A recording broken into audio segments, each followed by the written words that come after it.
Hey guys, I'm Ryan Wright. And I'm Jerry. Today we're going to talk about a movie called Ant-Man. Ant-Man? Spoiler talk. Let's do this.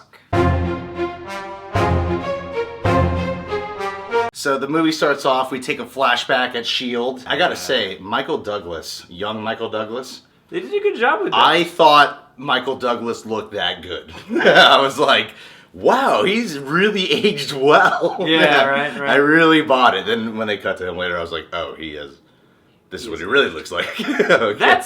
That is like a great breakthrough for cinema. Yeah. Like so many awkward flashbacks, if you pay enough for that, technology can be avoided. What I really like too is how because for people who are not familiar with the comics, they set up this dynamic between Howard Stark, Sr., yeah. Stark Sr., and Dr. Hank Pym, where you see that, yes, they're both inventors, but they're two very different people. Yeah. Which I really like seeing established up front. That way we're like, yeah, we're going to get a different kind of inventor. He's not going to be like other Marvel characters. Yeah, it's like, here's another high-tech suit, but the movie does take some time to, explain why it's different and to give you a different vibe around it. It's nice to see John Slattery up there. I'm a Mad Men fan. Yeah, no, John Slattery's fucking awesome, and he's good as Howard Stark. And, there's some fun Easter eggs, some fun nods. This is spoilers, so you should check out the non-spoiler review first. There's some fun Easter eggs there, like, everyone noticed when, Michael Douglas points out that, the Avengers are probably too busy dropping cities from skies. Yeah,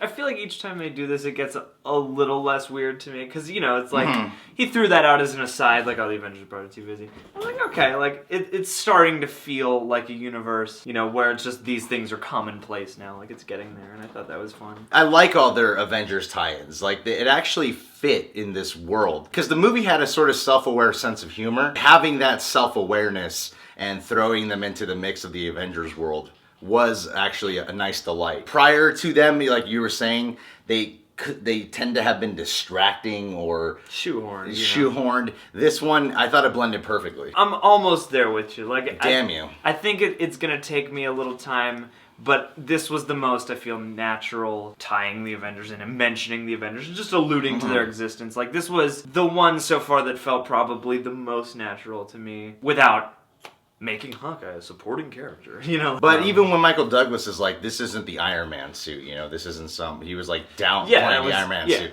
It's that kind of dialogue that I really like. It does give an emphasis on the Ant-Man suit. It does show that this is a powerful suit. I feel like by Phase 3, it'll be natural. They'll finally... Is this not Phase 3? No, this is the end. I was corrected. This was the end of Phase 2 as Ant-Man. Because apparently for Marvel, like, Ant-Man is really important to all their future shit. Yeah, Ant-Man and the Wasp, I hear, were like one of the original founders. Okay, good. Yeah, so it's about time. It's a little late. Yeah. Yeah. So when Ant-Man's dropping in and then he falls in front of on top of the Avengers building. Yeah, that was a nice surprise. That was a really nice surprise. Oh, it used to be Stark Enterprise or Stark Industries or whatever, and now it's the new Avengers building. Yeah, exactly. It was a cool moment. Just like, oh, I recognize that building. Yeah, Age of Ultron. Hey. No, it was a cool moment, and I thought it was a great Falcon cameo that they actually gave them a fight scene. It wasn't like, oh, Falcon's here. Yay! Now he goes away. Well, it makes sense that, like, he would be pretty, like, unfriendly towards Ant-Man from the start, at least. It does show how valuable Ant-Man really is, like, because he's taking on one of the Avengers and he wins. Yeah. And I love the humor that he has about that, where he's talking about, can we just talk about how I just beat an Avenger? Yeah, exactly. As far as, like, having an Avenger be a part of the movie, like, man, I was really happy with Falcon. Like, I really like Anthony Mackie. Falcon would not be like someone's first choice, but it worked perfectly for the time of frame of where the Avengers are currently at. Well, and it also makes sense that, like, because he's, Cap's right-hand man, it seems like. It makes sense that he would be keeping things on lockdown at home, Of course. So keep the black guy at home, so racist. No, it's fucked up. I'm saying he's just, like, trustworthy and responsible. No, man, you're racist. Capable, no? You hate black people. I don't hate black people. I love Anthony Mackie. The last scene where you're seeing Anthony Mackie talking with someone on a bench, the woman mentions that they have someone who crawls up walls. Yeah, I wish I'd caught every part of that, because she's like, we got a person who does this, we got a person who does this, we got a person who crawls up walls. I'm like, oh, Spider-Man, somebody else. That was really cool to actually hear them reference that because I hear Spider-Man's supposed to make his first appearance in Civil War. Yeah. Because they're pretty much setting up Civil War right now. Oh, of course. Yeah, that's what Marvel does best is get you more excited for their next movie. Now we got the awareness that yes, Spider-Man is definitely in the MCU. Mm-hmm. And the other thing is I love how it ended because you see Bucky, you see Cap, you see Falcon. Yeah. They establish that there's probably already some type of tension between him and Iron Man because Falcon was like, we should call Stark. And Cap was like, fuck you, we ain't calling Stark, bitch. I believe he just said he was busy. No, he said he didn't want to call him.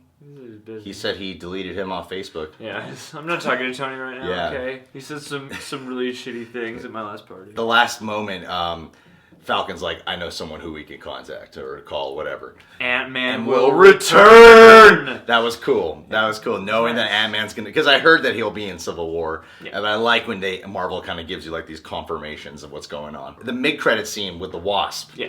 That was a nice reward. I thought it was one of the best, like, after a movie is finished scenes. Yeah. Because it's more than just, oh, we got an upcoming character. It's an actual reward and a full circle for these characters at that moment. It's like the better version of Rhodey. Oh, yeah, totally. It's like the better version of that where it's like, oh, next time. It's like, about damn time. I'm like, yes, yeah. It is. Like, give homegirl a suit. What I really appreciate about it was how it was an impactful moment for those two characters. Well, yeah, it's like they're growing, It's like he's finally realized her capability and her strength, and it's like, it's time, like, this is what this is for. Yeah, it's more than just a tease that, hey, the Wasp is gonna come. It's showing, like, no, these characters they started off apart, and now they're together, Well, yeah, those are all the main spoilers that I thought we should talk about. You can check out our non-spoiler reviews to find out more depth about what we really thought. If you're new to the channel, you can subscribe to The Real Rejects. You can check out Reasons to Jerry on this channel and Dank Ass Stubs. You can follow us on Facebook, Instagram, Twitter, Vine, Periscope. We're wacky YouTubers. Oh my God, look how charming and weird we are.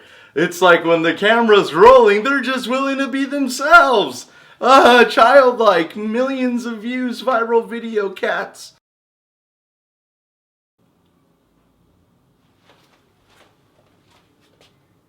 Ryan, I have found you the ultimate trailer to react to.